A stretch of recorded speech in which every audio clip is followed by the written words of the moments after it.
নমস্কাৰ বন্ধু বান্ধৱীসকল, মই বুলিকা আপোনালোকলৈ আকৌ এটা নতুন কাহিনী লৈ আহিছোঁ। এই কাহিনীটো শুনিলে আপোনালোকৰ ভগৱানৰ ওপৰত বিশ্বাস আৰু অলপ বাঢ়িব আৰু এজন মুছলমান ব্যক্তি কেনেকৈ হিন্দু ধৰ্ম ল'লে এই বিষয়ে জানিম আৰু আনক সহায় কৰাটো কিমান প্ৰয়োজন এই কথা এই কাহিনীটোৰ জৰিয়তে মই আজি ক'ম। আহক কাহিনীটো শুনো। প্ৰায় 15 শতাব্দীৰ কথা। মহাৰাষ্ট্ৰত পণ্ডৰপুৰত বিঠ্ঠল ভগৱানৰ এটা মন্দিৰ আছে। কৃষ্ণ আৰু ৰুক্মিণীক পূজা কৰা হয়।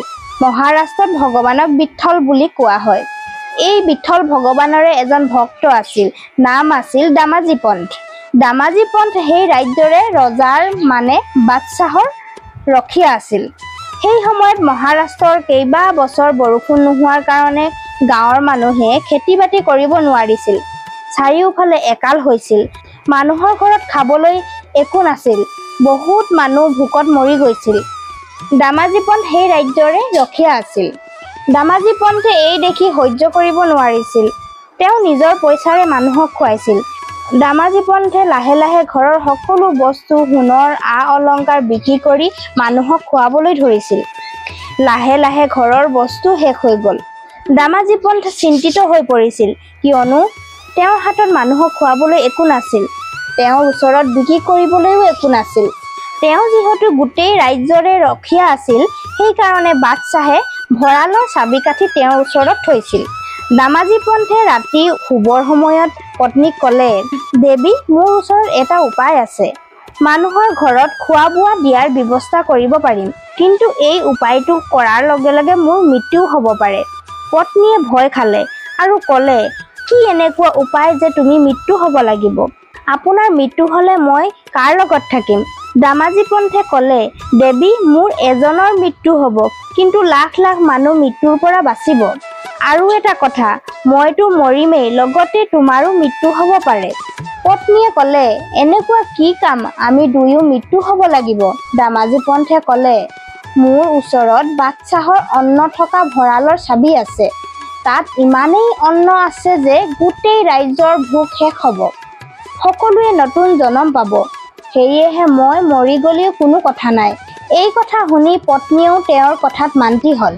পিছদিনাখন দামাজী পন্থে ৰাতি মনে মনে ভঁৰালটো খুলি দিলে আৰু সকলো মানুহক মাতি খাদ্যবিলাক বিতাবলৈ ধৰিলে। দাইল, চাউল সকলোৱে যিমান যেনেকৈ পাৰে লৈ গ'ল। গুদামত ইমানেই দাইল চাউল আছিল যে 1 মাহ দিন ধৰি চোৰে চুৰ কৰি থাকিল, তথাপি শেষ হোৱা নাছিল। লাহে লাহে মানুহৰ মাজত ভোকমাৰি শেষ হ'বলৈ ধৰিলে। বেমাৰ-আজাৰ কম হ'বলৈ ধৰিলে। মৃত্যুৰ পৰা লাহে লাহে বাচিল। এদিন বাদশ্বাহে গম পালে যে তেওঁৰ ভঁৰালৰ পৰা তেওঁক নুসুধাকৈয়ে দামাজী পন্থে ভঁৰালটো খুলি দিলে। তেতিয়া বাদশ্বাহে আজ্ঞা দিলে যে এতিয়াই দামাজী পন্থক ধৰি আনা আৰু ধৰি আনি ফাঁচি দিয়া হ'ব। ৰজাৰ সেনাই দামাজী পন্থক ধৰি আনিলে।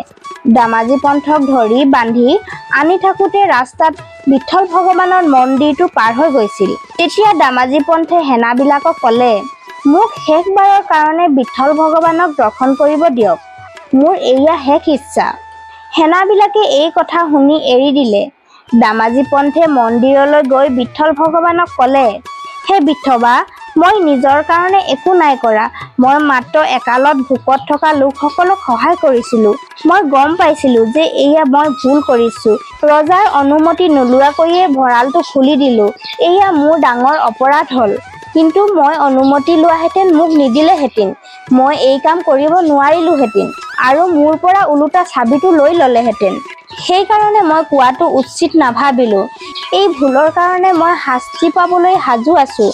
কিন্তু হে বিঠোৱা, আপুনি মোক আপোনাৰ পৰা দূৰ নকৰিব।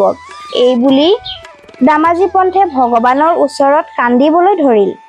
ভগৱানৰ ওচৰত ভক্তই যদি কান্দে তেন্তে ভগৱানে কেনেকৈ চাই থাকিব? তাৰ পিছত বিঠ্ঠল ভগৱান এজন ধুনীয়া ল'ৰাৰ ৰূপ ধাৰণ কৰি বাদশ্বাহৰ সভাত উপস্থিত হ'লগৈ। ল'ৰাজন প্ৰায় 10-12 বছৰ বয়সৰ আছিল। সকলোৱে সেই ল'ৰাজনৰ ৰূপ দেখি মোহিত হৈ পৰিল। বাদশ্বাহে ল'ৰাজনক দেখি মোহিত হৈ সকলো পাহৰি গ'ল, কিয়নো ল'ৰাজন ইমানেই ধুনীয়া আছিল যে সকলোকে আকৰ্ষণ কৰিছিল। বাদশ্বাহে ক'লে, বালক, তুমি কোন হয়? ইয়ালৈ কিয় আহিছা? ল'ৰাজনে ক'লে, মোৰ নাম বিঠ্ঠল। মোক সকলোৱে বিথোৱা বুলিও কয়। বাদশ্বাহে ক'লে, বৰ ধুনীয়া নাম, কিন্তু ইয়ালৈ কিয় আহিছা? সেই ধুনীয়া ল'ৰাজনৰ ৰূপ ধাৰণ কৰা বিঠল ভগৱানে ক'লে, মোৰ গুৰু দামাজী পন্থ, তেওঁৰ বহুত ধন টকা পইচা আছে আৰু সকলো টকা পইচা তেওঁ মোৰ ওচৰত থৈ দিছিল। তেওঁ মোৰ ওচৰলৈ আহিবলৈ একেবাৰে সময় পোৱা নাছিল, কিন্তু মই আজি গম পালো আপোনালোকে তেওঁক ধৰি আনিছে মৃত্যুদণ্ড দিবলৈ। গতিকে যিমান আপোনালোকৰ পৰা তেওঁ পইচা লৈছিল সকলো ধাৰ মাৰিবলৈ মই আহিছো। বাদশ্বাহে ক'লে, তোমাৰ গুৰু দামাজী পন্থে ইমানেই অন্ন মোৰ পৰা লৈছে যে গোটেই ৰাজ্যৰ মহাৰজাই আহিলেও সেই ধন পূৰা কৰিব নোৱাৰে। ভগৱান বিথোৱাই ক'লে, মই সকলো ধন ধাৰ মাৰিম, মই লৈ আহিছো। এই বুলি কৈ তেওঁ এটা সৰু টোপোলা উলিয়ালে আৰু সেই টোপোলাটো ওলোটাই দিলে। আৰু টোপোলাটো ওলোটাই দিয়াৰ লগে লগে তাৰ পৰা সোণৰ মুদ্ৰা ওলাবলৈ ধৰিলে আৰু সোণৰ মুদ্ৰা ওলাই থাকিল। ইমানেই ওলাল যে ৰজাৰ মহলত সোণৰ মুদ্ৰাৰ এটা পাহাৰ বনি গ'ল। বাদশ্বাহে ধন দেখি ক'লে, হ'ব, মোৰ ভঁৰালতো ইমান অন্ন নাই যে তুমি ইমান দিছা। ভগৱানে ক'লে, এই সকলো ধন দামাজী পন্থৰে হয়, মোক থবলৈ দিছিল। আপোনাক মই অনুৰোধ কৰিছো, তেওঁক এৰি দিয়ক। এই কথা কৈ ল'ৰাজন তাৰ পৰা গুচি যাবলৈ ওলাল। ৰজাই মাত্ৰ অবাক হৈ চাই থাকিল। চাওঁতে ল'ৰাজনে বাদশ্বাহক ক'লে, আপুনি এখন কাগজত চহী কৰক আৰু লিখক যে মই সকলো ধন পালো, দামাজী পন্থক আজিৰ পৰা এৰি দিছো, এই বুলি এখন কাগজত লিখি চহী কৰক। এনেকৈ কৈ লিখুৱাই ল'ৰাজনে তাৰ পৰা গুচি আহিল। দামাজী পন্থৰ এটা নিয়ম আছিল, নিত ভাগৱত পঢ়া, আৰু সেইদিনাখন দামাজী পন্থে শেষবাৰৰ বাবে ভাগৱতখন পঢ়িবলৈ উলিয়াই লৈছিল। যেনেকৈ ভাগৱতখন পঢ়িবলৈ উলিয়াল, খোলাৰ লগে লগে তাত সেই কাগজখন দামাজী পন্থে দেখা পালে আৰু কাগজখন উলিয়াই পঢ়িলে। কাগজখনত লিখা আছিল যে মই সকলো ধন পালো, আজিৰ পৰা দামাজী পন্থক মুক্তি কৰি দিছো। দামাজী পন্থে যেনেকৈ কাগজখন পঢ়িলে, লগে লগে বিঠল ভগৱানৰ ওচৰলৈ দৌৰি গ'ল আৰু ভগৱানৰ চৰণত কান্দিবলৈ ধৰিলে। আনফালে বাদশ্বাহ সেই ল'ৰাজন অৰ্থাৎ বিঠল ভগৱানৰ ৰূপ দেখি পাগল যেন হৈ পৰিল, পাহৰিবই নোৱাৰিছিল। বাৰে বাৰে তেওঁ সেই ল'ৰাজনকে দেখা পাইছিল। বাদশ্বাহে ল'ৰাজন বিচাৰি দামাজী পন্থৰ ওচৰ পালেহি আৰু দামাজী পন্থক প্ৰণাম কৰি ক'লে, দামাজী পন্থ, তোমাৰ এজন সেৱক মোৰ ওচৰলৈ আহিছিল, সকলো ধন দি থৈ গ'ল। নাম আছিল বিথোৱা।